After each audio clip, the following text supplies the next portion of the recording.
Estamos aquí en tu programa Tu Remédica, en nuestro primer bloque de entrevistas con una invitada muy especial. Estamos, la verdad, de manteles largos. Ella es la doctora Michelle Arechiga, es nefróloga pediatra. Gracias por acompañarnos, doctora. Al contrario, muchísimas gracias por la invitación. Me siento honrada de estar aquí con ustedes y me da mucho gusto poder participar en información importante para todos nuestros pequeños y los papás de nuestros pequeños. Sí, como les decíamos, pues al inicio del programa nunca habíamos tenido la oportunidad de manejar el tema de la enfermedad renal en edad pediátrica. Gracias a nuestro conductor estrella, pues siempre había sido invitados o junto con él nos habían hablado de la enfermedad renal, pero en adultos, pero ahora la importancia de verla en los niños. Y bueno, doctora Michelle, un examen de orina no se le niega a nadie, ¿verdad? ¿Por qué? Un examen general de orina es como un vaso de agua, no se le niega a nadie. Yo le digo, es la biopsia alcanzable para todos. ¿Por qué? Porque ahí podemos desmenuzar absolutamente todas las partes, tanto las tubulares como las glomerulares. Podemos ver si hay proteínas, si hay eritrocitos, si hay la presencia o no de leucocitos, y que esto no es nada más hablando de una infección de orina, que también es importante, pero también nos importa mucho esa densidad urinaria, el pH que tiene, porque en conjunto con los demás síntomas que pueda tener un pequeño o sin síntomas, o sea, es el primer examen que nos podrá orientar a saber si hay que ver un poco más allá de ese pequeño.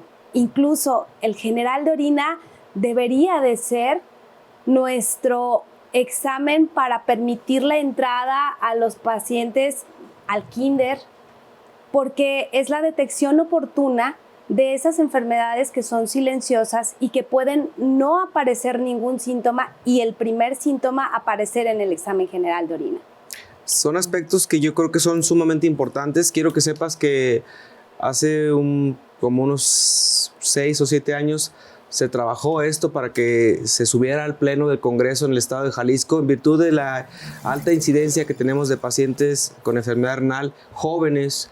Pues obviamente se proponía que todos los pacientes de kinder, primaria y secundaria tuvieran como requisito indispensable hacer un estudio a través de un centro especializado que evaluara de manera correcta, porque un examen de orina tiene que ser visto por alguien experto, que haga un análisis detallado y minucioso del sedimento urinario, y la traducción de ese examen de orina debe de caer a manos expertas que puedan en un momento dado hacer una evaluación integral y saber si esa sangre, si esa proteína viene de un origen de tipo renal y que nos dé la pauta si debemos de buscar algo más.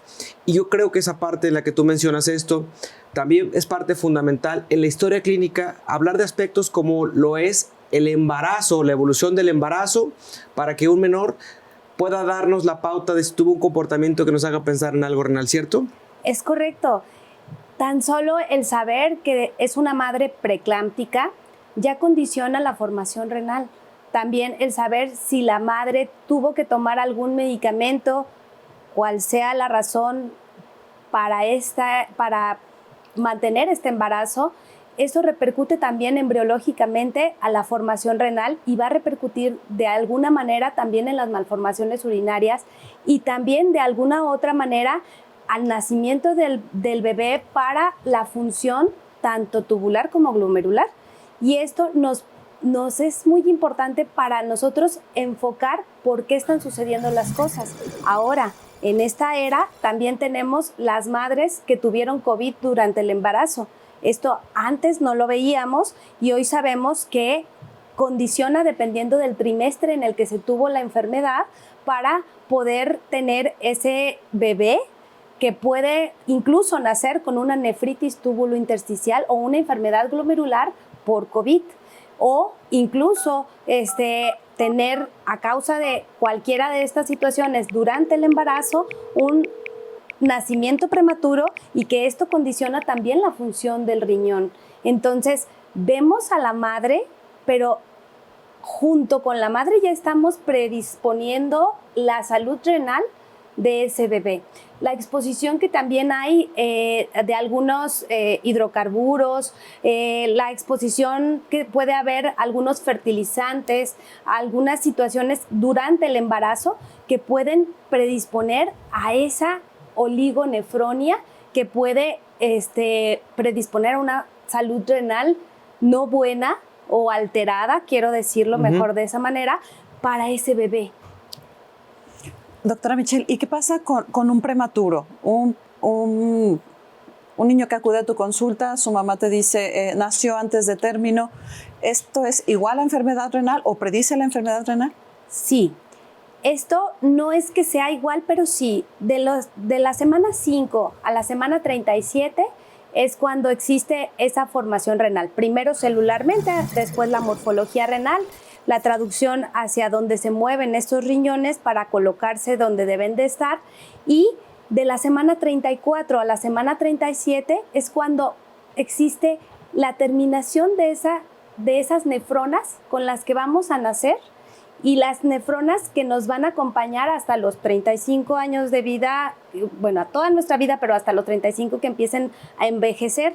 Entonces, si nosotros nacemos antes de tiempo, condiciona y predispone a que de esas 34 a esas 37 semanas de gestación no vamos a terminar de formar el número de nefronas con el que deberíamos de haber nacido si hubiéramos llegado a término. Y además de eso, si ahora apostamos a que tenemos un mayor número de nacimientos prematuros, pero que pueden alcanzar viabilidad ya ahora desde las 24 semanas de gestación, pero que de esto requiere algunos medicamentos, algunas situaciones de ventilación que también van a implicar problemas cardíacos de manera secundaria, vamos a tener también problemas renales. Entonces, esa filtración glomerular va a estar disminuida en la prematurez. Entonces, lo vuelve a estos niños un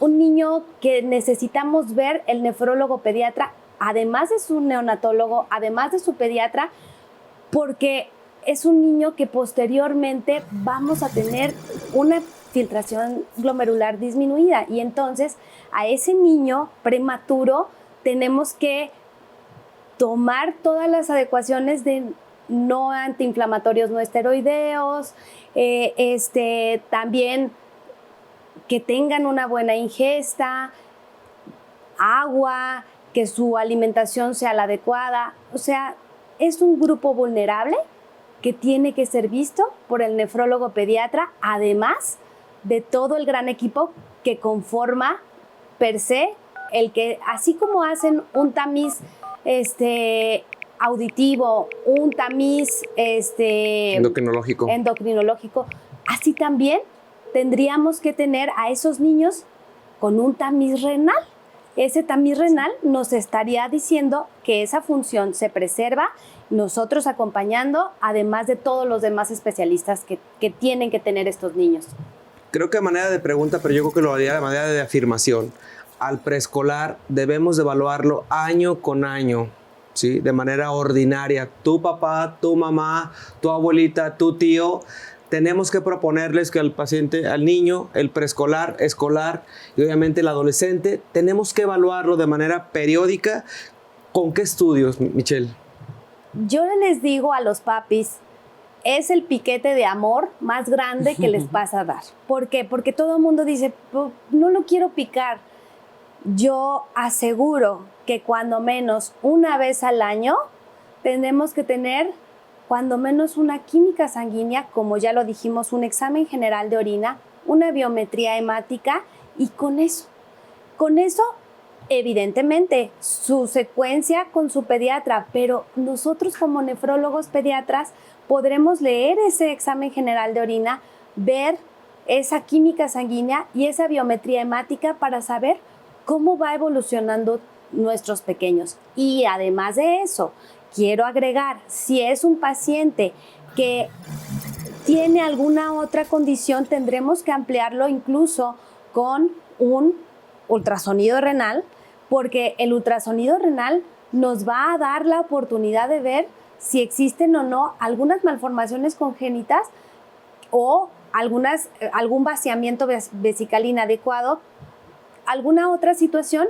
que puede predisponer a esta enfermedad renal. Pues, aspectos muy importantes. Vamos a ir a la sección de Piensa Saludable con Ruth y regresamos aquí en Torre Médica. Continuamos.